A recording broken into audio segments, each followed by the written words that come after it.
I've had so many failures. I mean, I couldn't even, I've been married twice, which I consider 2 failures, I've crashed a couple of businesses.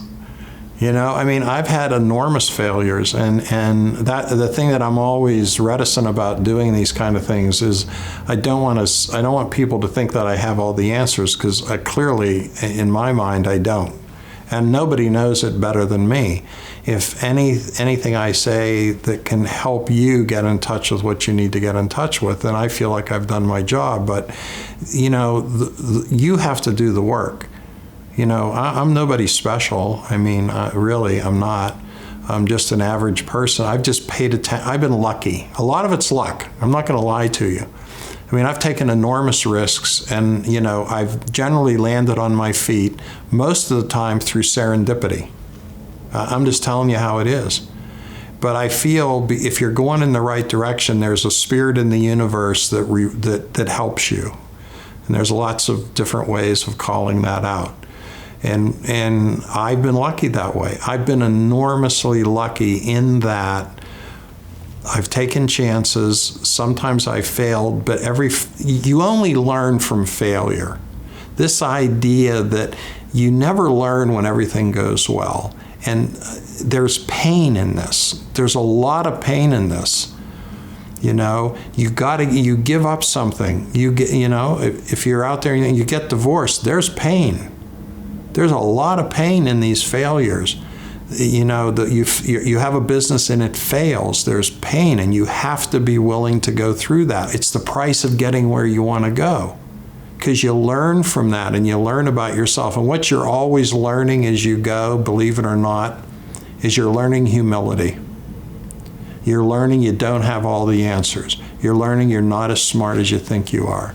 If you can learn that lesson and you can gain some humility, and I'm trying to express that in this moment, believe me, I know that I'm smart and I know that I help people and I'm not stupid, but I have a lot of humility too. And, I don't think I know all the answers, and I'm willing to hear. If you have a better idea than me, I'm more than willing to listen to it and to incorporate it into my world. The thing that I try to do is associate with really, really smart people who are really in touch with themselves, because I can learn from those people. If you have something I want to learn, I'm your new best friend. I've always been that way, because I want to learn and I want to do better. And I don't care how much money you have. I remember one time years ago, it was around Christmas, and I was in the ad business, and that's always like the craziest time you can even imagine, And I was worn out, and I was feeling like I had something wrong with me. I don't remember what it was. I don't know if it was something in my heart or something. And so I lived in a little town in the mountains in New Hampshire, and I'd gone to Mass, like a 5 o'clock Mass, and then I was stopping off at the local pizza shop to get a pizza to take home for my family. And I'm sitting there, and there was like this sort of bum. Every town has like a town drunk, you know what I'm saying? There was this guy, and he's sitting by me. The place was crowded, and I was waiting. I had no choice. I had to sit by this guy. He was dirty. He'd fallen down. It was winter. And I'm tired, and I'm important. I have a business. I have an office right up the street, and I'm sitting by this guy, and he starts talking. And I don't want to hear what this guy has to say. I just want to escape. And he starts telling me about how, so you see this bandage on my arm, it's all dirty and muddy. He says, I had skin cancer there, and I went to the doctor and they removed it. And he said, you're not going to believe it. He said, as soon as I saw that and I knew there was something wrong, I went right to the doctor. He said, there are people, he's telling me this, right? Half drunk. There's people, they have stuff wrong with them, and they don't go to the doctor because they're afraid. And then they die from it. Not me. And I realized I was that guy. I had something that I thought was serious. I was afraid that it was serious. So my solution was, I'm not going to go to the doctor, so I won't find out. I learned a lesson from this drunken bum who really, in that moment, had far more wisdom about something than I had. you know? And so the next day I called the doctor's office and made an appointment, and it turned out to be nothing. But it was an important lesson for me to learn, is from this guy who everyone in town looked down on, including me. He imparted a piece of wisdom to me, you know, that I needed to have. That's what I say I've been lucky. And if you pay attention, you go through the world and you're listening, you know, you're getting the message, but most of us aren't tuning it in.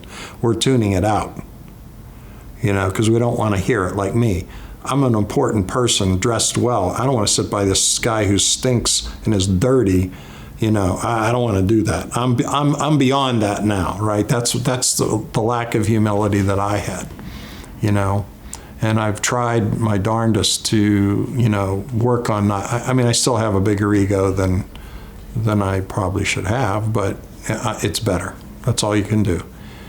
You know, I subscribe to the 12-step philosophy of one day at a time. Like, if you can make a little change today and look at yourself today and have a better day today, and you do that every day, you look back in 6 months from now, you look back and go, you know, it's been pretty good. You know, I've had a pretty good run here. Because most of these problems you can't solve overnight. Because some of these problems you don't solve. The universe solves for you. You just have to be open to the answer. You know what I'm saying? And if you're too busy and you keep yourself all bollocksed up with a lot of distractions, I mean, think of the distractions in our society. And we keep ourselves distracted all the time. If you can just be, you know, calm and quiet for a little bit, and, you know, most people in this society are afraid to be alone. They're afraid of solitude, it's called in philosophy or in religion. They don't want solitude. They got to have the TV on, or they're playing a video game, or they're going here and they're going there.